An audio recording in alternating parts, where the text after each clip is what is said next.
Chapter 21, Fairy Exams. Everyone was assembled for the exam in the main garden, which happened to be one of Nanny's favorite places in the Fairylands.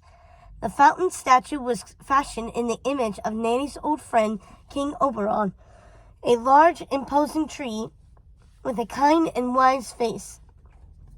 Water cascaded from the statue's full branches, replicating rain. Nanny looked at her daughter with pride as she stood beneath the towering statue, waiting for her exam to start. She looked majestic in her new shoes. Maleficent had covered her horns with silver ribbons Nanny had given her, which matched the embroidered silver crows on her gown. Nanny thought Maleficent looked almost grown up. It made Nanny's heart swell with pride to see what a lovely and intelligent young woman her daughter had become. She'd never imagined Maleficent would want to take the fairy exams. Even if her sister didn't pick Maleficent for wish granting, at least Maleficent was brave enough to take the exams with the other students after everything they had put her through when she was younger. Merryweather was bossing around Fauna and Flora as she often did. She was instructing them on the importance of all three passing together as they waited for the exam to start. "Oh, Maleficent, what are you doing here?" Merryweather said, her nose wrinkled up as if she'd smelled something putrid. "I'm here to take the exam, of course," Maleficent said, pretending Merryweather and the fairies at her side weren't making ugly faces at her. Maleficent looked around, wondering why the rest of the class was standing off to the side. Flora followed Maleficent's gaze. "Oh, they aren't taking the exam. They're just here to watch us." Maleficent frowned. "Why?" "Because they know they don't have a chance again with us taking the exams this year," Merryweather said as Flora and Fauna giggled. Maleficent shook her head. It seemed time had not changed the three. They were the same haughty, arrogant fools they'd always been. Even if they're not given wish-granting privileges, surely they will want their certificates for completing the course, Maleficent said. "What good is a certificate if you can't perform the most honored of fairy duties?" Flora said, making all three fairies laugh. Just then, the fairy godmother cleared her throat to get everyone's attention. She was standing in front of the fountain to address the group. She wore her customary blue robes and large pink ribbon. Behind her were lovely cherry blossom trees, their petals softly falling around her and the students. "I stand here in the shadow of the Great One, Oberon, King of the Fairies. He was our great benefactor and protector for many years, until he saw fit to drift off into obscurity, leaving my sister and me the burden and privilege of continuing fairy education." Maleficent scoffed inwardly. Oberon had actually left the honor to Nanny alone, but she had decided to share it with her sister. "And it is my privilege to once again pick the three students who will venture off into the many kingdoms to spread fairy magic to help their charges.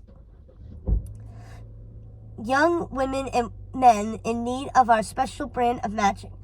When I was a young fairy waiting to take my exam, my heart fluttered at the thought of holding a young person's dreams in my hands.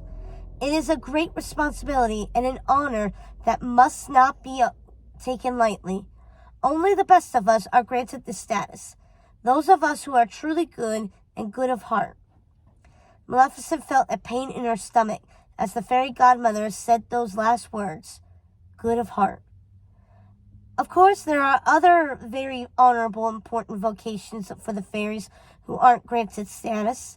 You will use what you have learned here from your instructors at this prestigious and venerable academy, wherever your path takes you.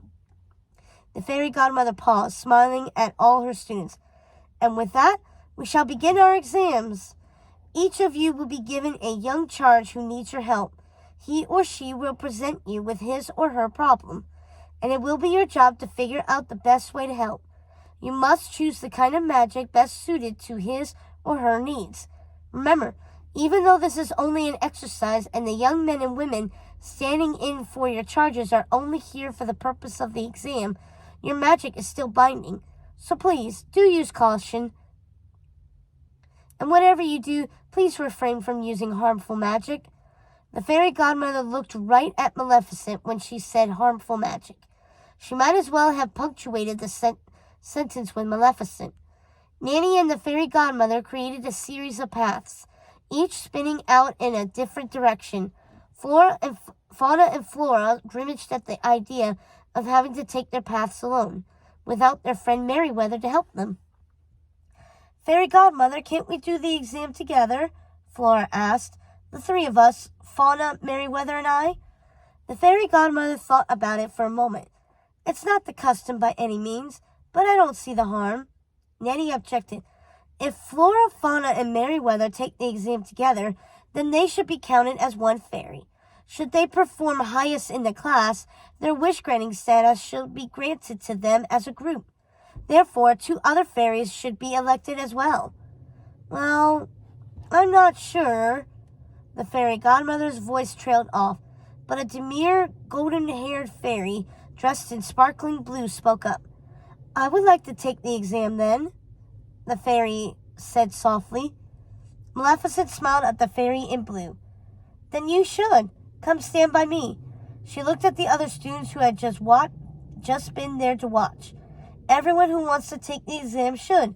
Don't let those fools intimidate you." Slowly, many of the other fairies stepped forward. Merryweather, Fauna, and Flora looked around nervously at the large group that had decided to compete against them. Watching the fairies, Maleficent had to laugh. "What are you laughing at?" snipped Flora. "Shh! Flora, don't speak to that creature. She won't be laughing when she fails the exam," said Fauna. Maleficent ignored her, but the blue fairy shot Fauna a nasty look. "Fauna, leave her alone." She took Maleficent by the hand and led her away from the trio. "Don't worry about them, Maleficent. They're just nervous you will do better than them. You were always a good student." Maleficent couldn't stop looking at the blue fairy. Her skin was luminescent. Her glow seemed to come from within, as if her goodness was too awesome to be contained. "I wish you could have stayed in school. I hope you know not all of us hated you," the fairy continued. Maleficent smiled and squeezed the blue fairy's hand as the two watched the fairy godmother and Nanny create additional paths for the students to follow. Finally, the fairy godmother commenced the exams. "Choose whichever path speaks to your soul," she advised. "You will only have your wits and magic to guide you. Good luck, my dears. Now begin!"